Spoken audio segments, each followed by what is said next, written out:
This is our 48th annual mining symposium. It brings the entire industry together with our elected officials and regulators to talk about various programs, and basically just gives a real current state of the industry and some idea of what our challenges are going forward. We debated long and hard as to whether or not we ought to postpone this or put it off, and this symposium is just such a great opportunity for us to share with one another what we think the challenges, big issues facing the industry, and with our recent transition with our federal governments and the presidency from former President Trump to President-elect Joe Biden, there's just a whole universe of challenges, particularly for fossil fuel development and for coal mining in states like West Virginia, that we have to be aware of and have to be prepared to deal with as those are presented going forward.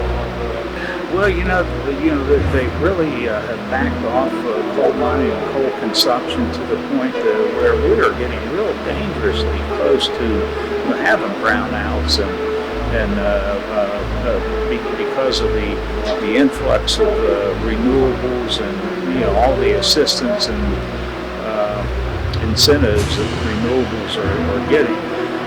That's one of the strong messages that we'll be taking to Washington and to the Biden administration, and we hope to have support and help from a lot of our elected officials here in West Virginia with that, because we have to maintain a certain baseload percentage of coal-fired electricity to keep the grid stable and to keep those electrical supplies preserved and secured going to houses and industrial facilities.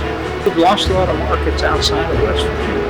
We used to ship coal to over 150 coal-fired furnaces, and we've had several hundred of those coal plants that have been retired based on environmental regulation and anti-coal policies.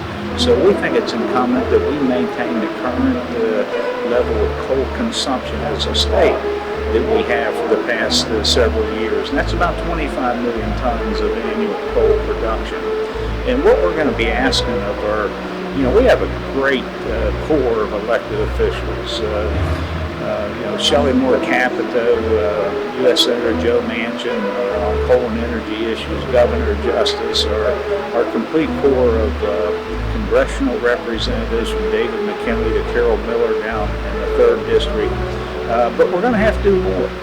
We all are going to have to do a little more than what we've been doing to preserve and protect coal-fired utilities and electricity in this state. And that's what it really comes down to. We have to ask ourselves if we are doing everything humanly possible, within our own respective areas of responsibility to preserve and protect coal mines.